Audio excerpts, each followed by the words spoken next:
So you may have seen some headlines somewhere about Social Security becoming insolvent or becoming bankrupt or something along those lines. That isn't quite true. It's a little bit misleading. What's actually happening is that the trust fund is going to be depleted if nothing is done tax-wise by the year, I think 2032 is what this article is saying.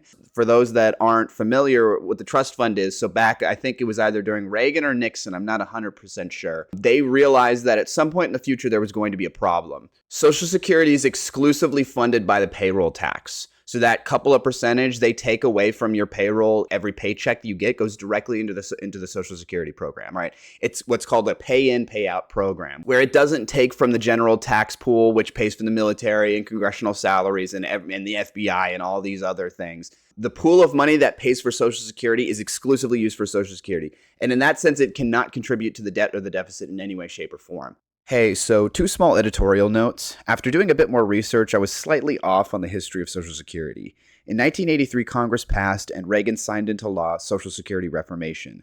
This did not necessarily create the trust fund, as the trust fund did technically exist prior to this reformation. It merely effectively created it. What I mean by this is exactly what I stated in the recording. Congress and the Reagan administration realized, due to the baby boomer generation, that at some point in the future there will be more people receiving benefits from the program than are actively concurrently paying in. Prior to these reformations, Social Security was essentially a pay-as-you-go system, in the sense that there was very little surplus or deficit from year to year. The same amount was being paid out as was brought in. The reforms of 1983 were intended to create a surplus by raising the payroll tax and raising benefits age from 65 to 67. So while the trust fund technically always existed, the trust fund, insofar as it being a windfall pool of funds the program could pull from in future program deficit years, was created with the reforms. And one other note on the debt and deficit. I am mostly correct when I say Social Security cannot contribute to the debt and or deficit in any way. This is effectively correct with a little bit of technical nuance. The money in the Social Security Trust Fund is not just a big pile of money sitting in a vault doing nothing. The money is spent on special U.S. Treasury securities, and those securities are redeemed from the Treasury in program deficit years. That is, years where the program is paying out more than it is bringing in through the payroll tax. On years where the program runs a surplus, that is more money being brought in than paid out, Social Security actually reduces intragovernmental debt via the purchasing of these securities, and vice versa. On years where a program deficit occurs, it increases intragovernmental debt through the redemption of these held securities. However, if the trust fund runs out, it has no mechanism to quote-unquote borrow more from the Treasury, meaning that in the long run, Social Security as a program can either be debt reducing when the trust fund is solvent and holds securities, or debt neutral in the case of the trust fund being completely depleted. It can never be debt increasing. The only way it could contribute to the debt in the long run would be if Congress voted to allow Social Security to pull from the general tax pool in order to make up for the trust fund running out. This is not how Social Security has ever worked. It's not how the law works, and there are no proposals by anyone in Congress to make such a change. So while the Social Security Trust Fund does very technically interact with the national debt, it cannot contribute to this debt in any way. Just a bit of very technical nuance for my tax policy nerds out there. But they realize that at some point there's going to be a problem, that it isn't always going to be there's more people paying in than people receiving benefits. And they realized this, especially with the baby boom that was happening, that at some point all these people were going to get older, and that it's very likely that there won't be an even bigger crop of kids coming up that are paying into it when that happens. And that there's going to be, the ratios are going to be swung in the opposite direction. There's going to be more people receiving benefits than people paying into the program. And so they established what was called the trust fund. And for a long time, that fund was building up, but over the last however many years, I'm not exactly sure when it started, it's been being depleted because there's more people withdrawing from the program than there is paying in right now, because all of those baby boomers are at retirement age right about now, and so they're receiving Social Security benefits. So it's the trust fund that will become insolvent, right, in the year 2032 if nothing is done tax-wise. Now, what happens if the trust fund becomes insolvent? Well, if the trust fund becomes insolvent, then Social Security will only be able to pay out around 78 to 80% of its benefits through the next 100 years or so, right? So currently, about 20 or so percentage of Social Security benefits are paid out directly through the trust fund. So if that trust fund is completely depleted and gone away, then that's about 20% of benefits that aren't going to be paid out. Social Security will still exist, and it will still pay out to all of the recipients that are eligible to receive Social Security. but it will only be able to pay out 78 to 80% of its benefits. So like, let's say you were supposed to receive $1,000 that for 1 month for Social Security, and the trust fund becomes insolvent, then you're only going to receive $780, $800, somewhere in that ballpark, right? It is an effective cut to Social Security. Now, there are multiple solutions to this problem. You can cut benefits. So you can reduce the amount of Social Security that somebody is eligible to receive when they're older by, say, 20 percentage points. And then that should level things out so the trust fund doesn't become insolvent, right? But that doesn't really actually solve the problem, because it just is effectively the same thing as if the trust fund becomes insolvent, right? Whether Social Security beneficiaries receive a 20% cut to their benefits through the trust fund becoming insolvent or Congress voting to reduce their benefits by 20%, it's effectively the same thing, right? So I don't really even consider that a solution, is to cut benefits. And also, this is not the time to be cutting people's benefits, because Social Security is already not enough to live on. So the idea that you would cut it even more, there's plenty of elderly people that are very much reliant, if not completely reliant, on the Social Security Trust Fund. They don't have retirement accounts. They don't have investment accounts. They don't have assets to draw from. And so now is not the time to be cutting benefits. This is the time to be protecting, if not expanding, Social Security benefits. Well, okay, so then the next obvious answer is to expand taxes, right? If you can pull in more money through the payroll tax to offset the difference, then everything will be fine and you can keep the trust fund solvent. So there's really two ways of raising taxes to do this. One, you can raise the raw payroll tax rate. So right now, I'll put it on screen. It's maybe like 5% or something like that. You could raise it a couple of percentage points. So instead of paying 5% of every paycheck you get from your employer to the payroll tax, you maybe pay 7%. That's not the most desirable solution, I would think, because it's putting more of the onus on middle and low income Americans. The other main solution to this is to raise the payroll tax cap. Right now, the payroll tax is only eligible for every dollar up until about 170,000, 180,000. I'll put the exact number on screen. But every dollar up until that, you're taxed at 5% or whatever the payroll tax is. But after that payroll tax cap, every dollar that you make after that is not eligible to the payroll tax. So if you say you make $1 million a year, for instance, the first $180,000 you make is subject to the payroll tax. But the next $820,000 you made that year is not eligible to payroll tax and will not pay a single cent into the payroll tax. And this cap does raise a little bit each year, but as far as I understand, it's not completely indexed to inflation or anything like that. So I think you can see the obvious problem with this, right? That rich people aren't paying as much into these programs as poor people would. If you make only $100,000 a year or less, every single dollar you make is captured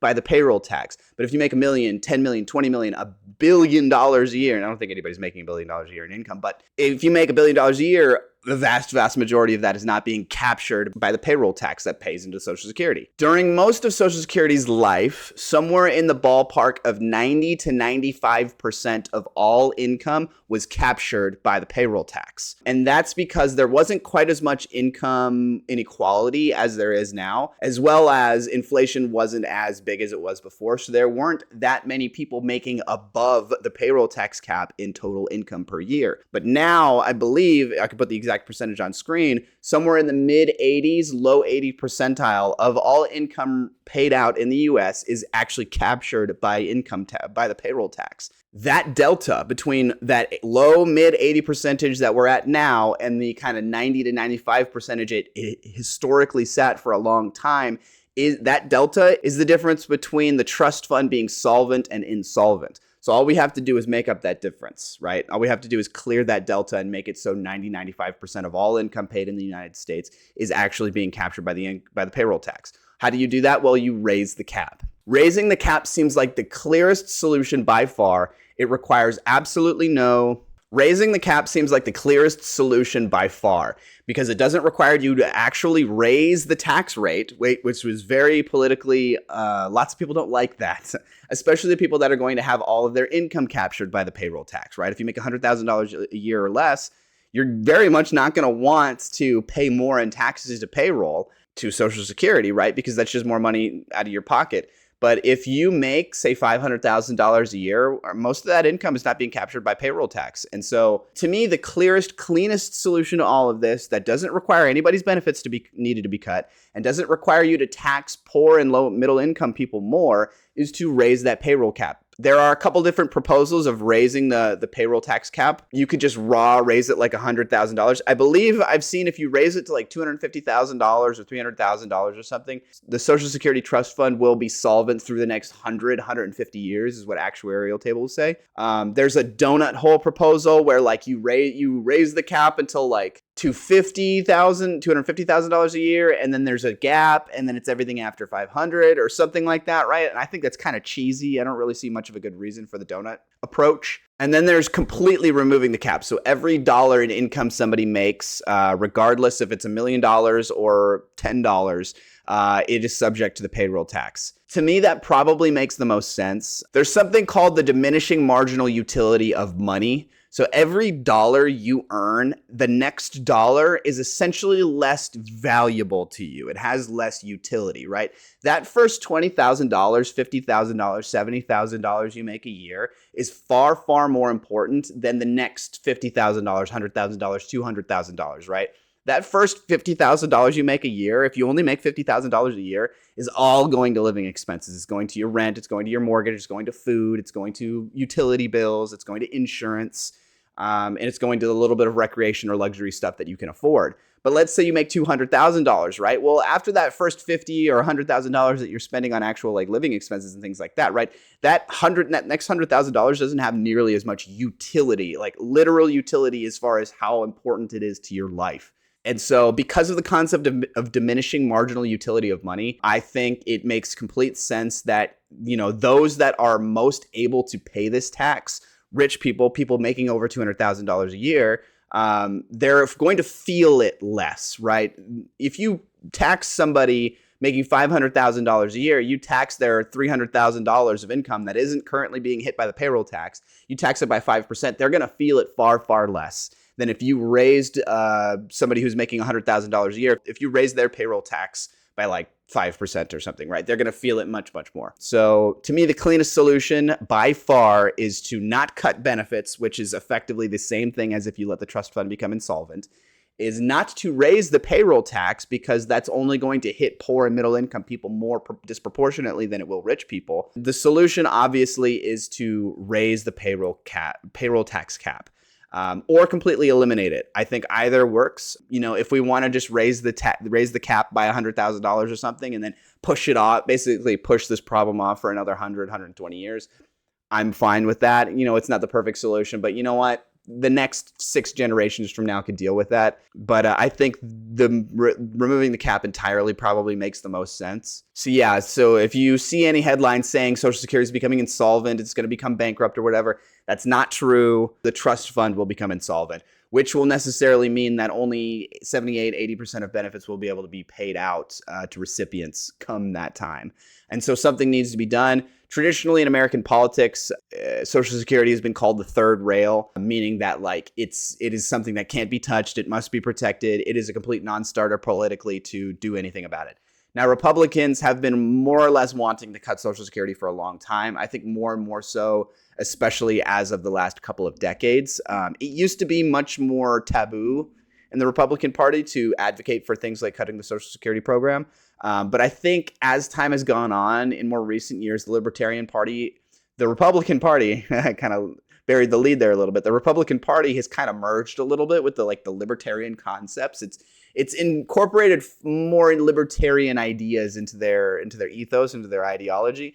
And so they're more just anti-government doing stuff in general, anti-federal programs, anti-social programs, really of any regard. While it still is somewhat of a political non-starter, right? The more centrist, moderate-leaning Republicans are still pretty hesitant to come out and push back against Social Security and advocate for its removal. There still seems to be quite a few in office that I think there's a bigger penchant in the Republican Party for the destruction of Social Security than there ever has been.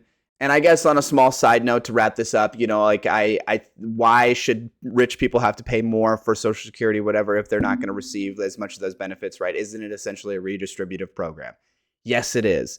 But also, they live in a society that like created the conditions by which they were able to be rich, whether they inherited a lot of money, whether they've taken advantage of the business environment that we've created, whether however they've attained their money.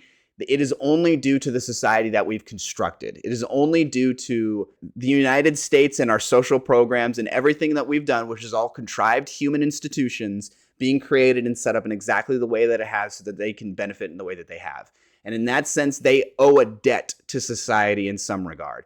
And I think one of the best possible ways that we can do that they can pay that debt back to society, is to help properly fund Social Security program, to ensure that people who worked their whole lives, regardless of how they handled their finances when they were younger, or their level of education, or how much they were being paid when they were of working age, when you become older and are no longer able to produce as much value for society or for yourself, not able to generate income, that you are able to live a dignified life, that you don't have to worry about buying food or paying the utility bills or something like that, right? I think in the year 2026, we more than have the ability to ensure that every retired person, every person who's become disabled or gotten to the point where they can no longer work as much as they did, or can't work at all, or they've paid their debt to society. They've worked full time for 20, 30, 40, 50, 60 years, right? They've paid their debt to society, right? And I think they're owed a dignified retirement.